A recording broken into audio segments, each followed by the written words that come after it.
咁啊試緊呢個 LightRT.js 啦，就加咗落個 eye tracking game 嗰度，就同你做互動啊。咁其實都 OK 啊，我部機就戰力夠啦，不過咁就試一試啦。咁其實新 feature，咁啊開翻隻 game 先啦。咁啊等我錄個腦啦。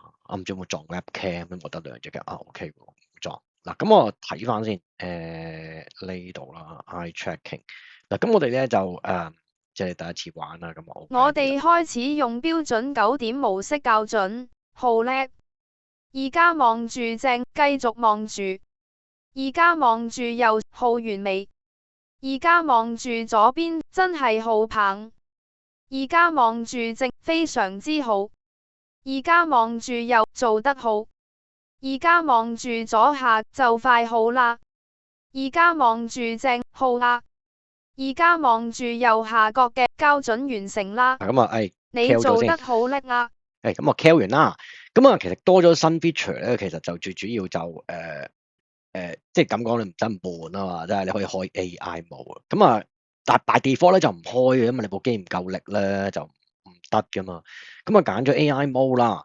咁啊其實咧就可以揀兩個 Gemma model 啦。咁啊其實 select 一個，咁佢就會 download 啦。咁啊要俾啲時間佢啦。咁其實攞完一次之後就應該會 cache 咗。不過其實留意住先啊，你跟到明嘅。咁啊其實下一嘢你再 load 就應該冇問題。咁而家要俾少少時間佢，等佢攞翻個 Gemma 落嚟先。咁啊下載完畢啦，咁啊當然啦，tune model 你可以 tune 啊，即係 token 啊嗰啲，咁但係其實都唔搞都玩得噶啦。咁啊跟住咧，嗱 tune 下條 prompt 啦，咁其實咧我有個 instruction 嘅，即係其實你想 tune prompt 啦，咁即係冇嘢 prompt engine 你都係 system prompt 嚟嘅啫，即係你唔 set 咧，咁佢唔知你邊位嘅。咁啊例如我有個 sample 其實都冇乜嘢嘅，即係你係個你係邊個，咁啊你同邊個講緊嘢，咁啊 is respond 咧覆10粒字咁啊，咁或者你係個治療師好温柔嘅，咁啊我哋啦，咁啊 speak to me，speak to Cyrus 啦，咁啊改佢先。咁啊呢度咧就理論上佢應該咁樣啦，佢同你玩嘅時候佢應該知你邊個啦。咁啊好，咁啊開始啦，我見到 Kaka 嚟咗隻眼啦，咁啊玩下 time and texture，不過呢度咁啦，不過仲有啲 setting 可以玩嘅，例如我哋可以 upload 啲歌啊 image 啊，咁啊而家應該未有歌啦，有冇 image 啦，咁我貪得意咁我再去玩下 custom image 啦，擺個學校 logo 落去射啦，跟住又擺個課程 logo 落去射啦，咁可以即係你可以換 logo 嘅，即係呢啲就可以好得意咁換個 logo 落去俾佢射啦。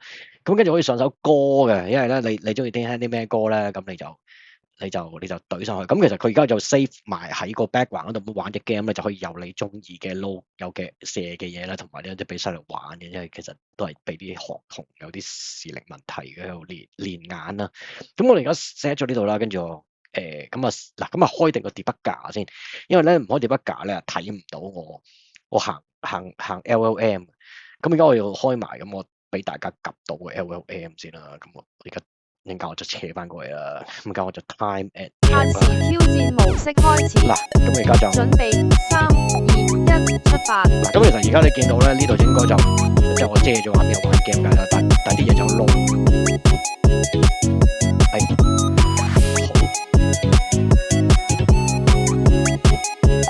Cyrus 唔好灰心，試下用低啲目標。咁啊，其實佢定時定候，咁佢就會 call 下個 LLM。Cyrus，時間緊啊，慢慢嚟，你做得好。嗱，佢喺度讚下你啊，鼓勵下你啊。嗱，不過真係部機要夠勁先掂嘅嚇，認真講。呢個唔係任何電腦你都會玩得到嘅模式咯，因為你部機要翻咁上下你先行到 Gemma 啦。咁但係你係唔使好勁嘅，即係你如果你有部舊 iPad。最後幾秒，加油，你做得到㗎！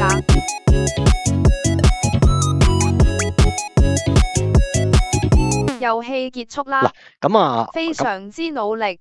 嗱，咁其實咧呢個最後攞到441分，同埋17%嘅準確度。嗱，咁而家見到啦，其實後邊就行緊 LightRT 呢度啦，跟住 prompt 喺度啦，就覆啦，跟住 keep 住行 Gemma 啦。咁變咗個遊戲咧就好似互動少少，佢知你邊位啦。咁我哋即係有個即係之前做落去就啲 heat map 啊，可以 download 啊，keep 翻佢，因為其實而家呢個係有少少治療性質嘅遊戲嚟。咁啊，跟住可以 pay again 去翻 menu，咁就係咁多啦。咁呢個新 feature 個 demo 就係咁多。